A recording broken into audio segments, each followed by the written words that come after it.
Hello, dear bankers. I hope you all are doing fine. Welcome to EduTap and welcome to the Jab on the Go series. तो जैब on the go series क्या है? सबसे पहले तो इस पे बात करते हैं।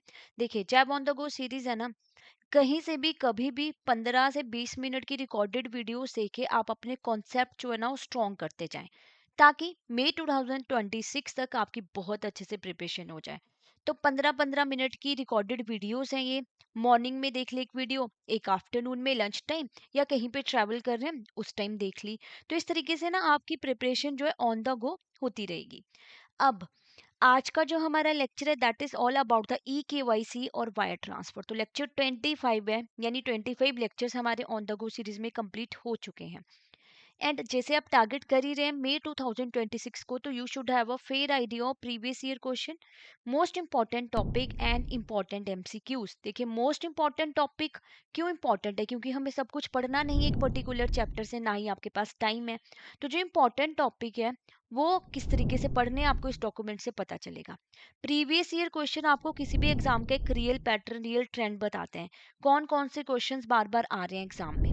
ठीक है, तो कई बार सेम टाइप के ही क्वेश्चंस पूछे जाते हैं। इंपॉर्टेंट एमसीक्यूज की प्रैक्टिस करने से आपकी स्पीड और एक्यूरेसी दोनों बढ़ती है। तो प्रिपरेशन होगी, अगर लास्ट में प्रैक्टिस नहीं करी तो हम एग्जाम में प्रॉपरली टाइम मैनेजमेंट नहीं कर पाते हैं। तो इसीलिए ये डॉक्यूमेंट काफी इंपॉर्टेंट रोल प्ले करता है आपका एग्जाम की प्रिपरेशन में। तो ये फ्री ई बुक है जो आपको मिल जाएगी। कहाँ? डिस्क्रिप्शन बॉक्स में जाइएगा, वहां पे इसका लिंक दिया हुआ है।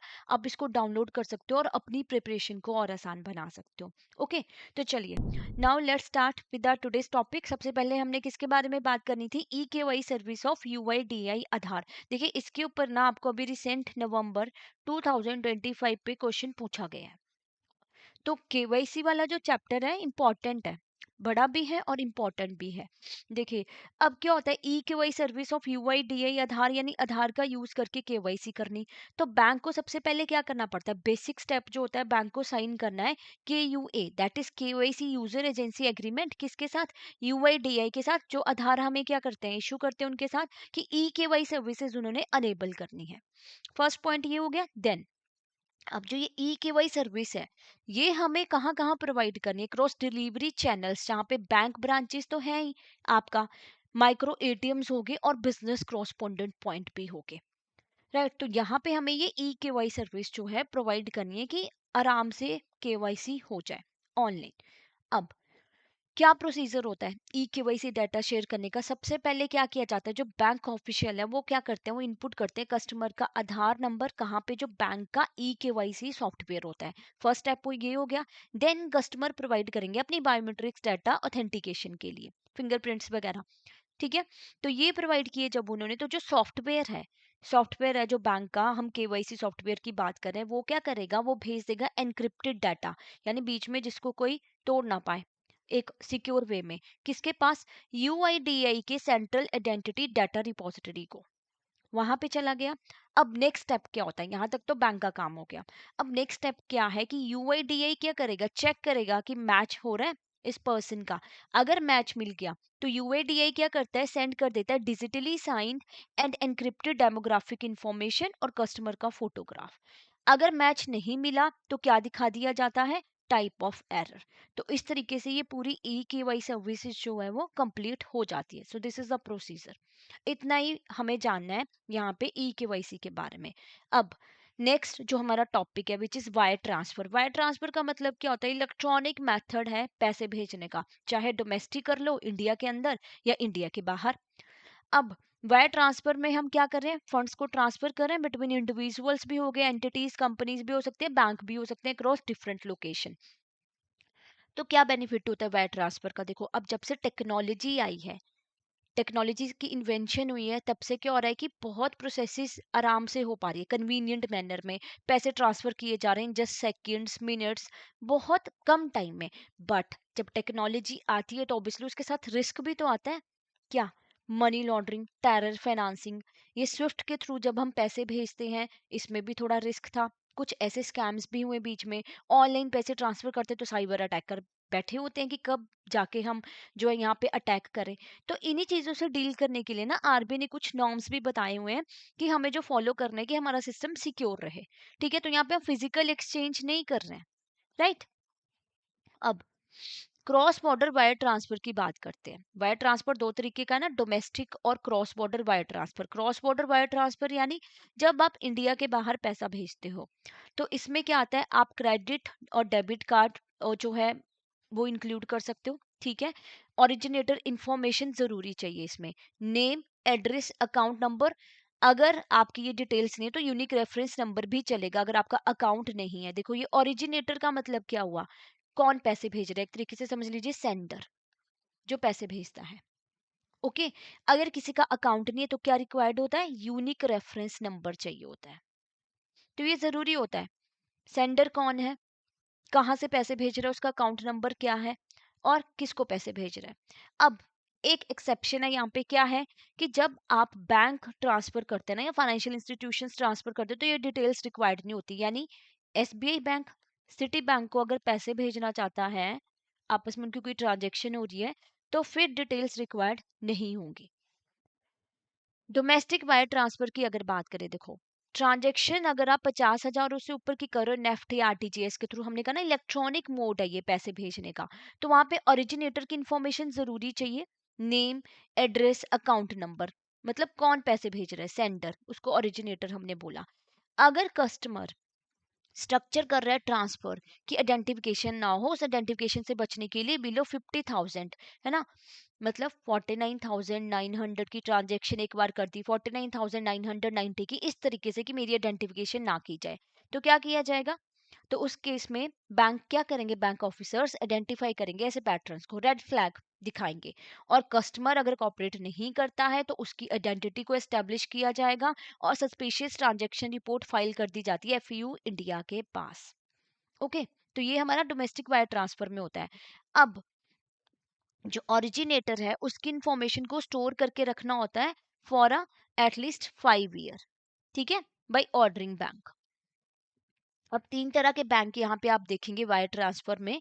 यहाँ पे ये है एक ऑर्डरिंग बैंक, ठीक है, और एक है आपका इंटरमीडियरी बैंक जो यहाँ पे लिखा, और एक है बेनिफिशियरी बैंक। सिंपल वे में समझिए, ऑर्डरिंग बैंक यानी सेंडर का बैंक जो पैसे भेज रहे हैं, इंटरमीडियरी मिडल मैन हो गया ये। ओके। बेनिफिशियरी बैंक रिसीवर का बैंक जिसको पैसा रिसीव होना है। तो ordering bank sender's bank, intermediary bank बीच वाला middle man bank, and beneficiary bank sender का बैंक। तो ऑर्डरिंग बैंक सपोज कीजिए एसबीआई है, इंटरमीडियरी बैंक सपोज कीजिए आपका है आईसीआईसीआई, और बेनिफिशियरी बैंक है आपका सिटी बैंक। ठीक है, लेट्स सपोज। अब हमने देख लिया डोमेस्टिक वायर ट्रांसफर में क्या करते हैं। अब इंटरमीडियरी बैंक का काम क्या है, ये मिडिल मैन जो बैंक है ये बीच में क्या कर रहा है, ये क्या कर रहा है, ऑल ऑरिजिनेटर इन्फॉर्मेशन रिटेन करके रखता है जो ट्रांसफर कर रहे हैं, है ना, बैंक की, कौन पैसे भेज रहा है, उसका नाम, एड्रेस, अकाउंट नंबर्स वगैरह। क्रॉस बॉर्डर ट्रांसफर की बात करें तो ये पास ऑन करनी होती है उसको फुल ऑरिजिनेटर इन्फॉर्मेशन आगे, किसको, इसको बेनिफिशियरी बैंक को। डोमेस्टिक ट्रांसफर में अगर फुल ओरिजिनेटर इन्फॉर्मेशन भेजी नहीं जा रही है, आरटीजीएस वगैरह जब करवा रहे हैं नहीं भेजी जा रही, तो उसको प्रिजर्व करके रखिए फॉर एटलीस्ट 5 ईयर। यानी 2024 में अगर ट्रांजैक्शन हुई तो 2029 तक ये जो है स्टोर करके रखना पड़ेगा आपको सारी की सारी इन्फॉर्मेशन। बेनिफिशियरी बैंक का क्या रोल है, अब ये क्या करता है, ये बेनिफिशियरी बैंक रिसीवर बैंक ना, सिटी बैंक हमने यहाँ पे एग्जांपल लिया, ये आइडेंटिफाई करता है wire transfer missing complete originator information. ठीक है, अगर ओरिजिनेटर इन्फॉर्मेशन नहीं प्रोवाइड की तो वहां पे आइडेंटिफाई करेगा ऐसे पैटर्न को और ऐसी ट्रांजेक्शन्स को रिपोर्ट कर देगा as STR to FIU India. और क्या बोलता है ये बेनिफिशियरी बैंक, ये रिक्वेस्ट करता है detail information about remitter from the ordering bank. SBI city bank ने एसबीआई को बोला कि मुझे प्रॉपर्ली पूरी इन्फॉर्मेशन प्रोवाइड करो ना, कौन पैसे भेज रहा है, उसका नाम, एड्रेस, अकाउंट नंबर। अब अगर एसबीआई उनको प्रॉपर इन्फॉर्मेशन नहीं प्रोवाइड कर रहा है, सिटी बैंक को बार बार यही पैटर्न देखने को मिल रहा है और सिटी बैंक को बार बार एसबीआई को अप्रोच करना पड़ रहा है, तो उस केस में सिटी बैंक क्या डिसीजन ले सकता है, वो कंसीडर कर सकता है रिस्ट्रिक्टिंग और टर्मिनेटिंग द बिजनेस रिलेशनशिप, किसके साथ, एसबीआई बैंक के साथ, राइट। तो इंटरमीडियरी बैंक बेसिकली क्या था, मिडिल मैन था इस प्रोसेस में जहां पे फंड्स ट्रांसफर किए जा रहे हैं, सेंडर्स बैंक, ऑर्डरिंग बैंक, और जो रिसीवर का बैंक है वो बेनिफिशियरी बैंक, इंटरनेशनल ट्रांसफर में बेसिकली। ठीक है, तो ये हमें पता होना था वायर ट्रांसफर में। तो हमने आज की इस वीडियो में क्या क्या डिस्कस किया, ई केवाईसी, आधार के थ्रू जो हम केवाईसी करते हो उसके लिए क्या क्या रिक्वायरमेंट्स रहती हैं। देन हमने वायर ट्रांसफर का मतलब क्या होता है, इलेक्ट्रॉनिक वे में पैसे ट्रांसफर करना। डोमेस्टिक और इंटरनेशनल, क्रॉस बॉर्डर भी हमने डिस्कस किया और डोमेस्टिक भी, और उसके रिगार्डिंग क्या रूल्स एंड रेगुलेशंस होते हैं और क्यों इतने एक्स्ट्रा मॉनिटरिंग की जाती है। अब इसके ऊपर क्वेश्चन डिस्कस कर लेते हैं। देखिए, इन आधार ई केवाईसी ऑथेंटिकेशन, अगर आपका बायोमेट्रिक डाटा जो कस्टमर के द्वारा प्रोवाइड किया गया है वो मैच नहीं कर रहा यूआईडीआई रिकॉर्ड्स के साथ, तो जो यूआईडीआई का सर्वर है वो क्या करता है, क्या भेजता है बैंक को? कस्टमर का फोटोग्राफ सिर्फ, डिजिटली साइन डेमोग्राफिक डाटा, या टाइप ऑफ एरर मैसेज, या कंप्लीट कर देता है आधार प्रोफाइल। तो हमने क्या डिस्कस किया, अगर मैच नहीं कर रहा तो क्या सेंड करेगा? Error message. Okay, next question. अगर कोई कस्टमर जानबूझ के स्ट्रक्चर कर रहा है मल्टीपल वायर ट्रांसफर, इससे बचने के लिए कि मेरी आइडेंटिफिकेशन ना हो बिलो 50,000, रिपोर्टिंग रिक्वायरमेंट्स को अवॉइड करने के लिए, तो क्या एक्शन बैंक लेगा? इग्नोर करेगा ट्रांजैक्शन, क्लोज कर देगा कस्टमर का अकाउंट इमीडिएटली, या ऐसे पैटर्न को आइडेंटिफाई किया जाता है रेड फ्लैग में और फाइल कर दी जाती है एसटीआर विद एफआईयू इंडिया, या only preserve record for 5 year? तो क्या स्टेप लिया जाता है? हम ऐसे पैटर्न को आइडेंटिफाई करते हैं और उसकी फाइल कर देते हैं suspicious transaction report FIU India के साथ। ठीक है, जो हमने पढ़ा है एसटीआर के बारे में, 7 दिन के अंदर जो है रिपोर्टिंग करनी होती है, वैल्यू मैटर नहीं करती यहाँ पे। सस्पिशियस लग रहा है तो हमने रिपोर्ट कर दी। तो इसी के साथ हमारा ये आज का टॉपिक कंप्लीट होता है। आई होप आपको अंडरस्टैंड हुआ होगा। अब जैसे कम टाइम है आपकी प्रिपरेशन करने का, जैम में 2026 पास आ रहा है धीरे धीरे, मार्च में क्लोजिंग है तो मार्च को हम completely out of this month कर देते हैं। तो फेब अप्रैल, यानी आप मोटा मोटा लगा के चलिए कि 2 महीने हैं। If you think you require a course, तो आप क्या कर सकते हो, आप हमारे वेबसाइट पे विजिट करके ना कोर्सेज में एनरोल कर सकते हो। क्या करना है, आपने कोर्सेज पे क्लिक करना है, कोर्सेज पे जाके you have to click on the Zap courses. तो जैसे आप जैप कोर्सेज पे क्लिक करते हो, आप थोड़ा सा स्क्रॉल डाउन कीजिए। जैसे आप स्क्रॉल डाउन करेंगे you will see a different number of courses here. तो मैं वन बाय वन आपको एक्सप्लेन करूंगी। अगर आप डिटेल स्टडी करना चाहते हो, राइट, आपको डिटेल स्टडी करनी है, तो उसके लिए आप मास्टर कोर्स में एनरोल कर लीजिए। यहाँ पे आपको कॉन्सेप्ट क्लासेस मिलती है, रिकॉर्डेड 15-15 मिनट की वीडियोस आपको मिलेगी। लाइव क्लासेस होती हैं आपकी just before the exam, okay, revision के लिए। फिर आपको कॉन्सेप्ट नोट्स मिल रहे हैं सॉल्व पीवाईक्यू डिटेल एक्सप्लेनेशन के साथ, chapter wise mock test and full length mock test you are getting, और आपको डिस्काउंट मिल रहा है flat 75% off. Coupon code use करना है आपने जैन 75। अब अगर आपको ये लगता है कि मेरा तो सिर्फ 1 या 2 पेपर रह गए तो पूरा कोर्स मेरे लिए बेनिफिशियल नहीं है, नो वरीज, आप इंडिविजुअल मास्टर कोर्स में भी एनरोल कर सकते हो। अगर आपका आईएफएस का पेपर रह गया है या एएफएम का रह गया है, तो उन रिस्पेक्टिव मास्टर कोर्स में आप एनरोल कर लीजिए। अब बिफोर परचेजिंग का कोर्स, अगर आप ये देखना चाहते हो कि किस तरीके की क्लासेस हैं, नोट्स कैसे लेवल के हैं, क्विजेस का क्या लेवल है, तो आप आराम से 3 आवर के ट्रायल कोर्स में एनरोल कर लीजिए विद जस्ट रुपीज 1। आपको पता चल जाएगा कि क्लासेस किस तरीके की हैं, नोट्स कैसे हैं, क्विजेस का क्या लेवल है। तो जैब 99 कोड आपने यूज करना है टू गेट फ्लैट 99% ऑफ।